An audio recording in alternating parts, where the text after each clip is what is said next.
Welcome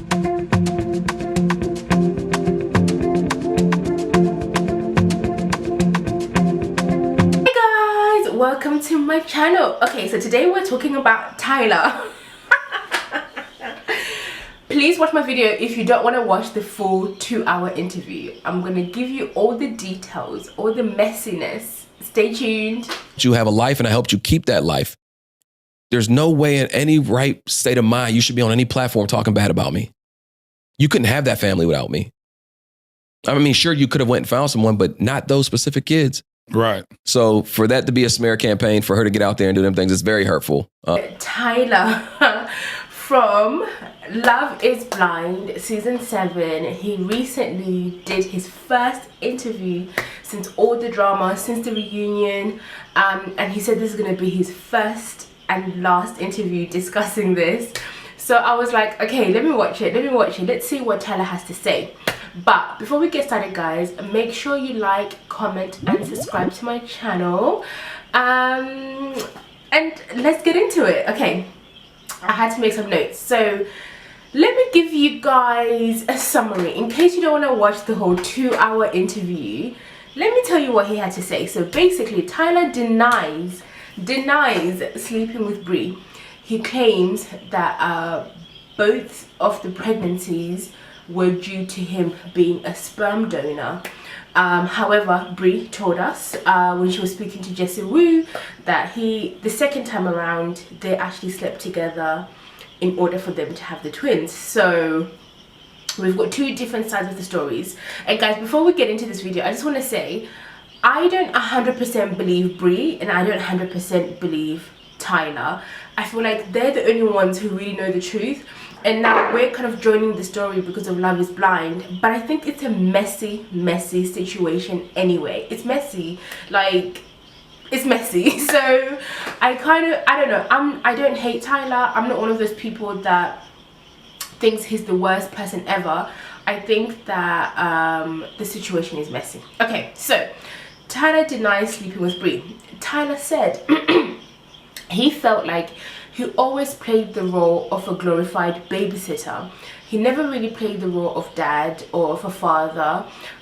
He says that Brie was in and out of multiple relationships during the children's kind of early ages, right? So although he was there was always a girlfriend, a wife, or a fiance who kind of played second parent. He was just there as a supporting role whenever Brie would be in and out of relationships, which is interesting because that's exactly what Brie accused Tyler of doing. Brie said that Tyler would basically ghost her and the family each time he got into a new relationship. Again, I do think it's complicated because think about it this way.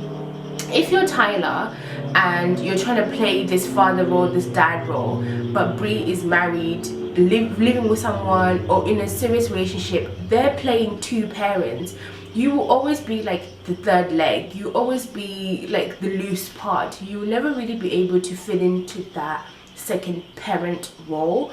And I feel like that is fair enough for him to say. I do understand what he's saying. If he's telling the truth, I'm choosing to believe that part of things because Brie wants to be with a woman. She wants to be in a have a family with a woman. So I would imagine she would prioritize the new women who come into her life over trying to make Tyler feel comfortable. That's what I think. I don't know, guys. That's what I think.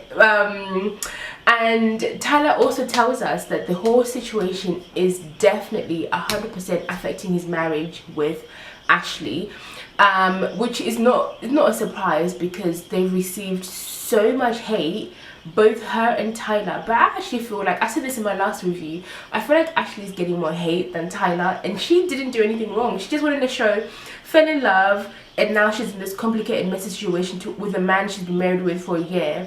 And I feel like unless she breaks up with him, unless she divorces him, people are not going to be happy because I think they're still trying to work out the whole children thing, right? So he says the whole situation is affecting their marriage. He said he didn't want to come online or do interviews and be fighting people online when in his real life he's still trying to fight for his marriage. That's what was important for him. the only thing I didn't like, he kept saying, I've got receipts, I've got receipts, I've got receipts. But he didn't actually show us any. We didn't actually see any receipts. There's something that he showed the interviewer towards the end, but again, he didn't read it out, we didn't get to see it. But in Tyler's eyes, this is something that highlights the fact that he was never really a second parent. He was always an uncle or like a support, but not really a second parent. But we didn't get to see it, so we don't know what it is. He says he wants to save it for court. He wants to save all this information for court. And then I think his court case, don't ask me why I know this, his court case is in February next year. I am too involved, I don't know why I know that. So basically Tyler is saying that he wants to save his evidence, he wants to save his tea, he wants to save his receipts for court, and then everyone will get it after, I guess. Okay, so he does also admit that it was wrong to omit from Ashley about the kids, and he kind of insinuates that Ashley probably wouldn't be with him now, she probably wouldn't be married to him now if he had told her the truth from the jump, which is honest. And I think Ashley even said it herself, because not many people would want to get involved in the situation, because again, it's so messy, it's so complicated.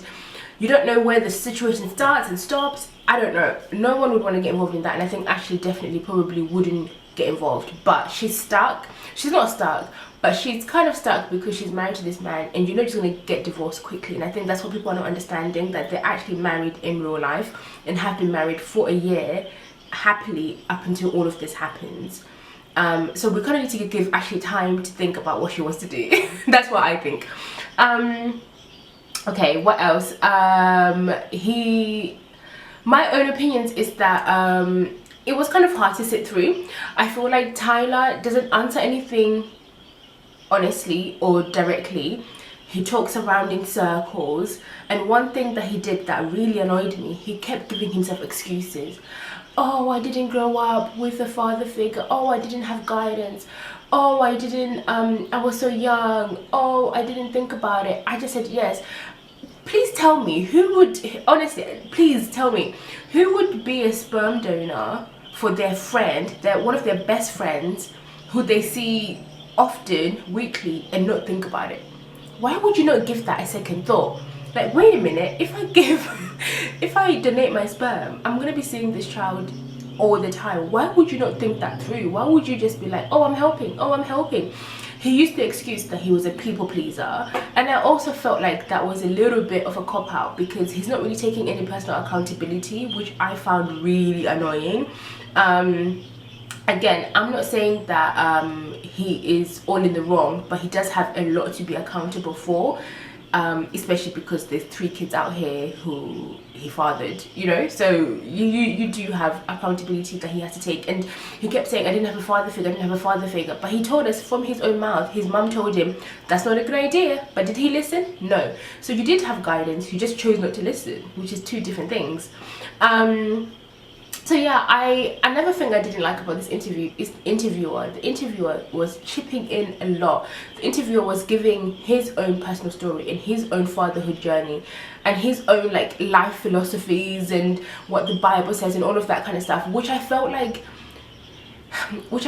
protected Tyler from really being accountable and from really telling the truth. It was just kind of jumbled in with a lot of different things. Like, I feel like the interviewer was a little bit biased in terms of this is what fatherhood is, and I adopted kids and that's what I did. It's like, well, but this is a different situation and you see things differently, and you can't mix the stories. Someone purposefully choosing to go out and adopt children is completely different than someone accidentally, let's say accidentally, getting someone pregnant who's in a relationship and is trying to have that family. It's just 2 different situations. So I really didn't like how I felt like the interviewer was trying to get Tyler on board, was trying to give him guidance. I don't think it was the time for that. I feel like it was time for just Tyler to answer the questions, keep it simple. I did like how highly he spoke of Ashley. He said that she's like obviously a woman of God, and he really respects and adores her relationship with God, which was interesting. He also spoke about how previous to Ashley, he only or mostly dated light-skinned women, which a lot of people were bashing him for. But he said the purpose of Love is Blind is obviously to be more open-minded, and he said he finds Ashley beautiful, and he's the happiest he's ever been in a relationship, obviously because he's married. I think that, I don't know, I'm not sure. I think that I see his point, because this is similar to everyone else. Other people go on there and they've only dated people of their own race. I'm thinking of Lauren from season 1, right? And she wouldn't have dated someone like Cameron, but after being on Love is Blind, she ended up with the Cameron. So yes, it's colorist to only date light-skinned people, but also the purpose of the show is to be more open-minded, which he seems he has been. So I don't really know what more people want from Tyler. That's me though, that's me. So yeah guys, those are basically the most important bits of the interview in my opinion. Obviously Tyler's got a court case, we're gonna see what happens with that. And I don't know, I feel like my opinion on this is a little bit different from everyone else. I'm not Team Tyler, but I'm definitely not Team Brie. I also feel like she has a level of responsibility as well, because if you think about it, if you are a woman trying to have children, probably not a good idea to ask your best friend, right? So it was not a wise situation, and I feel like the person who I feel like is telling the most truth, in my opinion, is probably Brie's ex-wife, because she doesn't really have a horse in the race anymore. But I do feel like Tyler lied during the interview, and he told some truths, and I feel like he highlighted some important things. The things I really agree with him on is stop the Ashley hate train. I don't agree with that, and I also think that Brie is not a reliable storyteller. She's gonna tell the story in a way that paints her in the best light, in my opinion. But you guys let me know what you think. If you watched the interview, let me know what you think. If you haven't watched the interview and you found my video helpful, because I just want to get the important parts, because there's a lot of talking. I had to fast forward it a little bit, because I mean 2 hours on this is not needed, but those are the parts that I found the most interesting. I am actually wishing Tyler and Ashley and Brie and everyone in this situation well, obviously especially the children, but I think it's really important to note that Brie is in a relationship and they're raising 5 kids together. So this is not like a single woman left destitute with 3 kids. This is a very different situation that he presented, and I kind of understood him when he was saying that he wanted to be a dad in his own terms, a proper dad, and be there from the beginning and be involved, which it honestly doesn't seem like he would have had the opportunity in this situation. That's what I think. I feel like it's controversial, because I have seen people like Jessie Woo and Storytime with Ricky going in on Tyler, and I feel like my opinion is a little bit different. So you guys let me know what you think, and make sure you like, comment and subscribe, and check out my other videos. I shall speak to you soon.